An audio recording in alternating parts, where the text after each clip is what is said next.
Çox şey, bu günlər üzləşdiyimiz çox məsələlərin cavabı tarixdədir.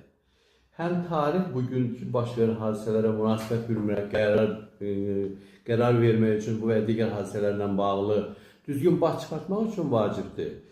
Eyni zamanda bu bizim tariximizdir, Azərbaycan tarixidir. İndi başqa tarixi, dünya tarixlərini mən istəyirəm, mən auditoriyada tələbələr qarşısında çıxış edirəm və hiss edirəm ki, dünya tarixinə də maraq var gənclərimizin içərisində. Çox yaxşı bir haldır bu.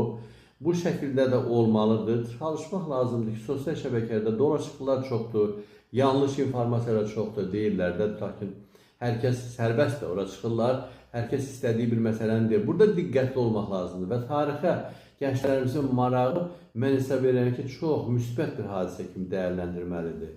Və millət özünü formalaşdırırsa, dövlətini yaradırsa, tarixlə bağlı belə bir fikir var. Bu Hegelin fikridir ki, tarix dövlətin tarixidir.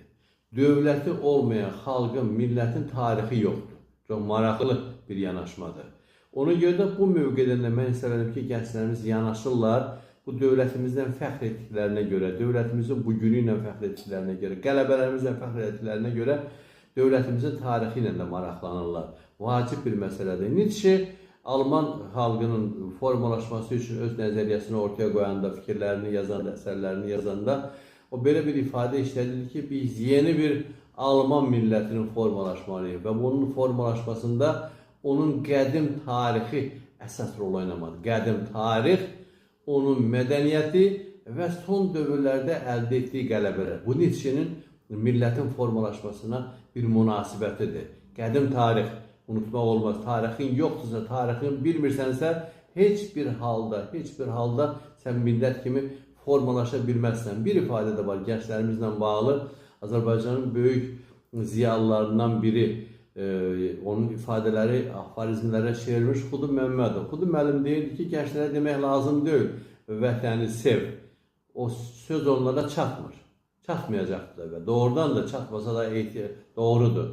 O belə deyirdi ki, vətəni gənclərə tanıtmaq lazımdır. Bu da müəllimlərin üzərindən düşən bir məsələdir, mətbuatın üzərindən düşən bir məsələdir, ziyalıların üzərindən düşən bir məsələdir ki, gənclərə vətəni tanıtmaq lazımdır. Bizim elə gözəl bir vətənimiz, gözəl dövlətçilik tariximiz var ki, onu tanıyandan sonra gənclər istər-istəməz sevəcəklər bu dövləti də, bu vətəni də.